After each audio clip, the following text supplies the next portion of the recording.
Our story begins, as it often does, with an email promising a fortune from West Africa, in this case from Burkina Faso. There's such a lot to read here, so let's get to it. Scambaiting again.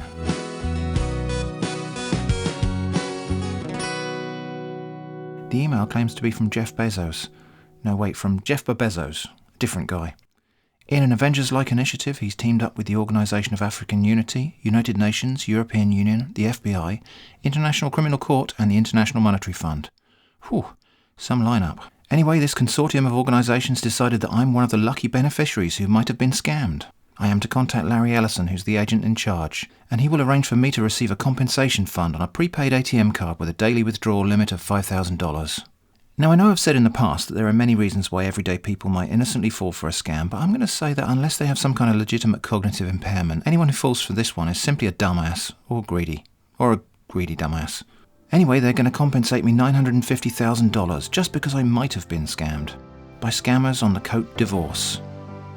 I wonder if that's like the opposite of Gretna Green.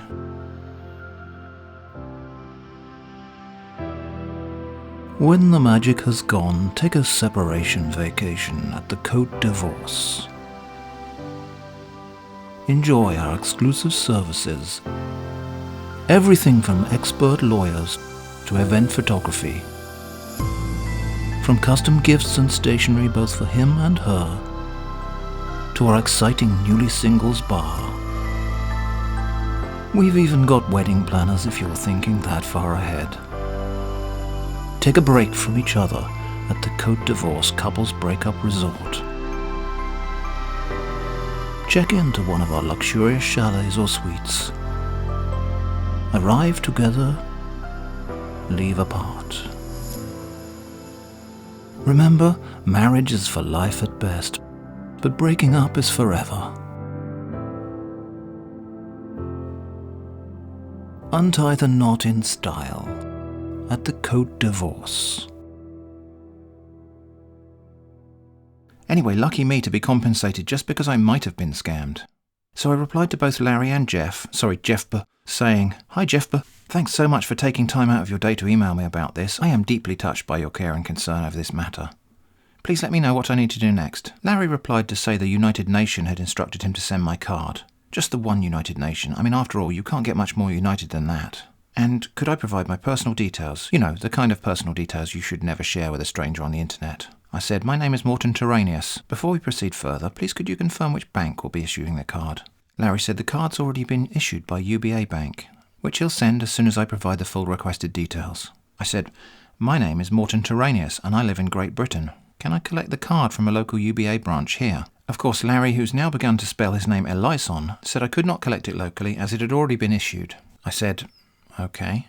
Larry told me to provide my details as I had been advised. I said, "Which details do you need?" He resent me the form email. Note that this email promises he will complete the courier service immediately upon receiving the details. We're going to hold him to that. I gave him my fake details as well as an excuse why my burner phone would be turned off if he tried to call. Then I followed up to ask, "Please could you confirm when the ATM card will arrive by courier? I'm waiting at home so I don't miss the delivery, but if it's not coming this afternoon I may pop to the shops for a few groceries." Larry Ellison, or should I say now Larry Ellison, replied with a very obvious next step in the scam, a request for payment of the advance fee.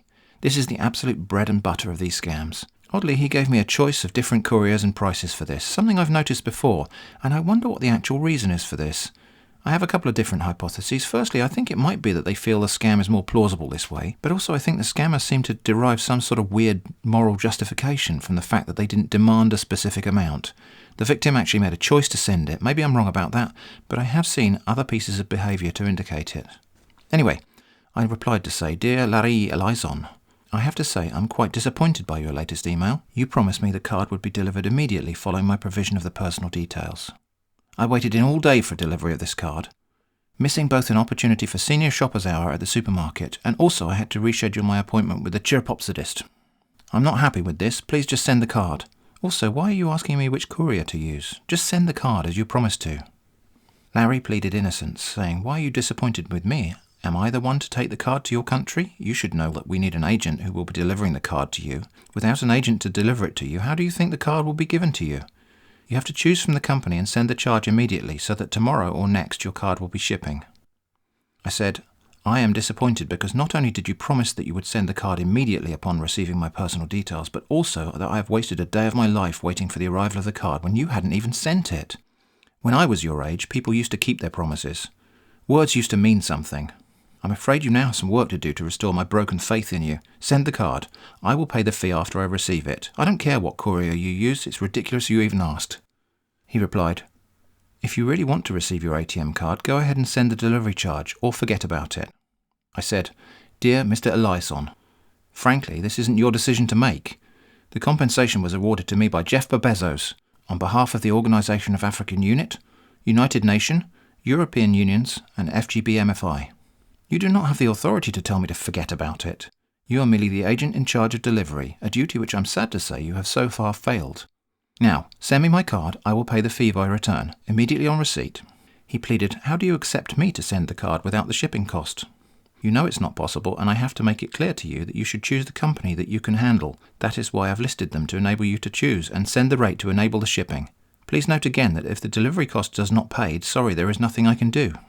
I replied, "So, just to recap, you're telling me that the Organization of African Unity, United Nation, European Union, FBI, ICC and IMF all got together, united by Jeff Bezos, and decided to award me $950,000 in compensation, and yet, between them, all these organizations can't scrape together a few $100s to post me a card.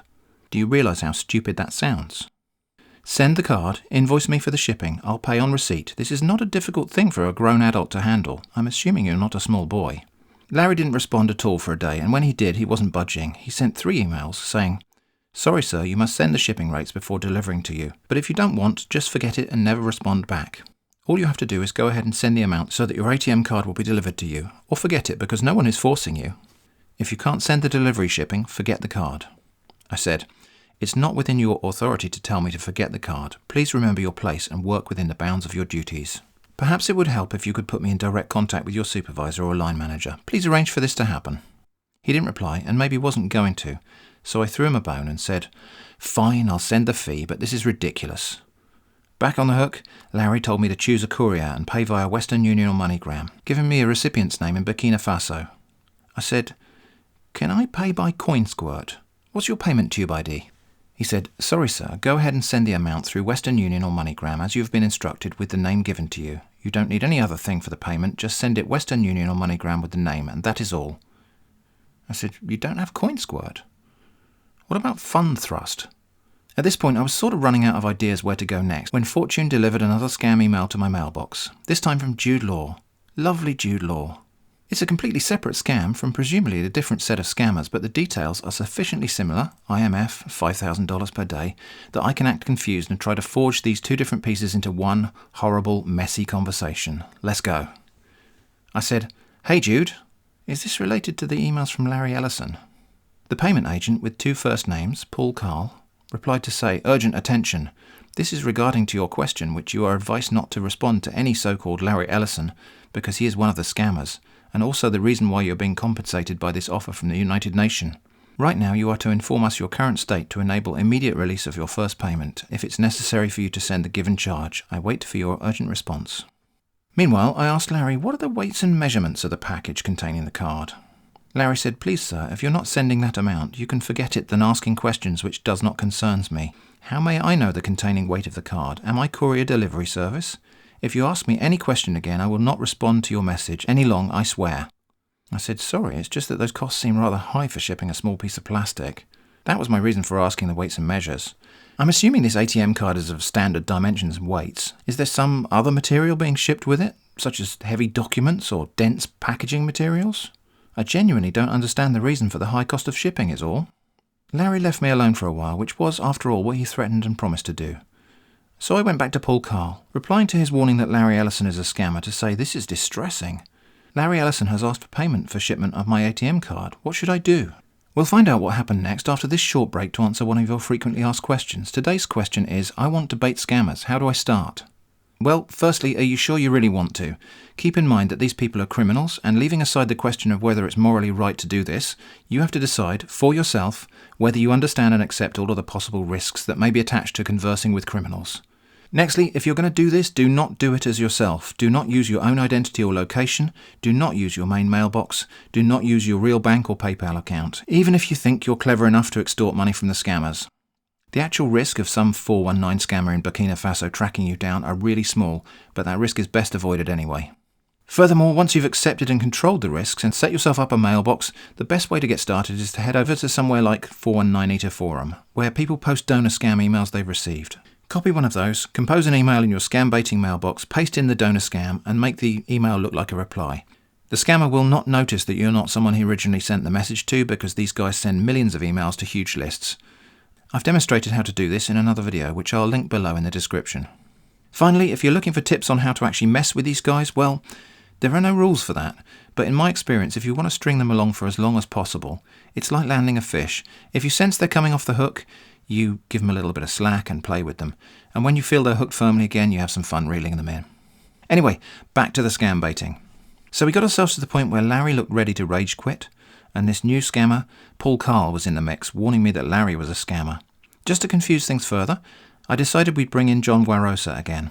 For those of you who might be new to this channel or this series, John Warosa, also known as John Barosa, was the name of a real scammer that I baited a while back. But I also more recently created my own mailbox in his name, so I could use it as a sock puppet to come at the real scammers sideways. So, from my John Warosa mailbox, I sent an email to my main Scambaiting mailbox, formatted as if to look like another scam email, also mentioning an ATM card and fee, the IMF and European Union. Then, to create a little bit of backstory to present to the real scammers, I replied to myself, sounding more confused than ever.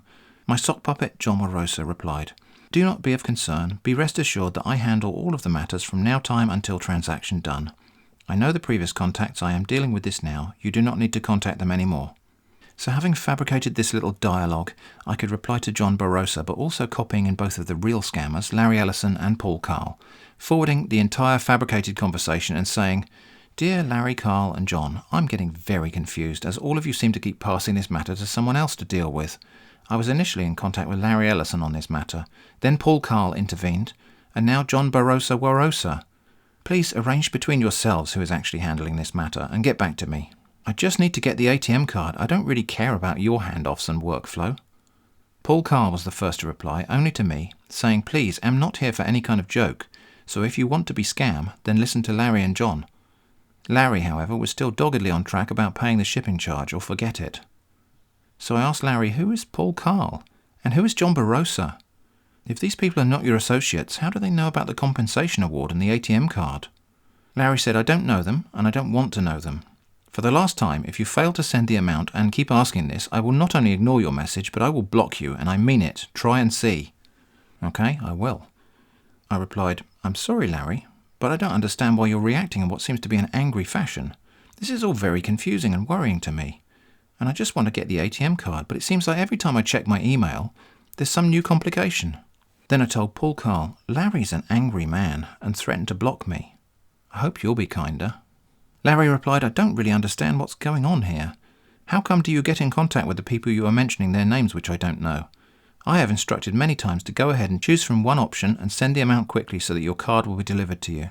But I want to assure you by delaying and taking all these time, you are going to lose the card if care is not taken. I don't know these people. You should be the one to know how you get in contact with them, and stop asking me too many questions. Once again, go ahead and send, choose from the delivery option, and send the delivery shipping fee immediately to enable me deliver your card." I said, "I don't understand it either. We're in the same predicament as one another. Are you certain there's not been any breach of information, for example on your Yahoo mailbox? I can't quite understand how else John Warosa and Paul Carl could have learned both my email address and the details of the ATM card and compensation award. I think we need to confirm this essential matter of security before I exchange the payment transfer details with you. It would be a great loss if someone observing this conversation were to swoop in and take the money before your own agent could collect it. Please confirm your email is secure." Meanwhile, Paul Carl had replied asking me to get a Steam gift card worth $250 for activation of the fund. Now, some people have suggested that the scammers requesting payment via Steam gift cards indicates the scammer is a kid. That's possible, I guess. But consider, these gift cards are commonly resold at face value or sometimes above face value. It's just money. I said, "I don't know what any of that means." Paul said, in the title of his blank email, "Then how can you send the fee?" I said, "Why is there a fee? I thought you were giving me money. Also, Do you know anything about John Warosa or Larry Ellison? He said, please do not ask me unnecessary questions. If you're not ready for this, please keep off. Larry came back apparently genuinely worried that his email might have been hacked, saying, hello dear, I have changed my password as to secure my email. I believe by changing password nobody would interfere on my mailbox any longer if I thought they do.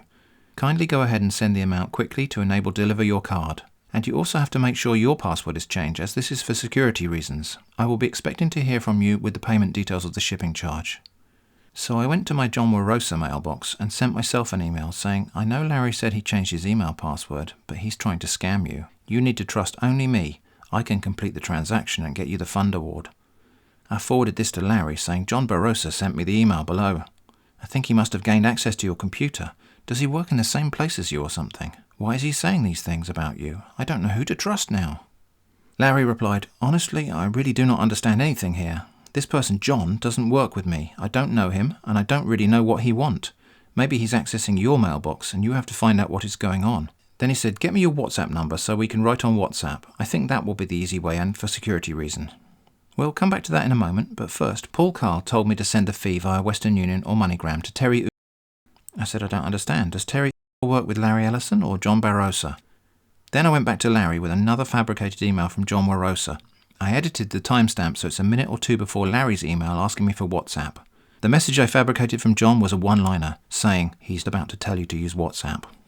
I forwarded this to Larry saying, I only just got a chance to catch up on my emails as I've been out all day panic buying toilet paper, pasta, flour and ibuprofen. I received this email below from John Warosa, timestamped 2 minutes before the email you sent me asking for WhatsApp. I'm really concerned now, as this means he either has access to your computer or your account, or perhaps he's in the same room with you, in disguise or something. That was the last straw for Larry, who said, you are a useless idiot, f*** you, and never respond back, ass. Then he said, you are such a shameless idiot, bastard born by mistake, f*** you, f*** whole of your entire generation, don't respond back. I'd have left it there, but he said not to respond, so I had to. I just asked, why are you angry at me? I'm not the one causing problems here. But Larry was out of the game now. Paul Carl sent me another blank email with the message all in the subject, saying, send the fee with the name given to you. I don't know who is Larry Ellison or John. Larry Ellison or John is scammers. I asked, so how did you find out about the compensation fund? Larry contacted me about it before you did. No reply, so I said, I'm going to need an answer if I'm to send the fee before the post office closes. Paul Carl said in an email titled, Be serious and send the fee. The answer is stop listening to scammers and follow my instructions only, and I am not here for any joke because if you are here for jokes, I will not respond to you. So kindly go now and make the payment. Stop listening to scammers. That's really good advice. So I said so and left it right there.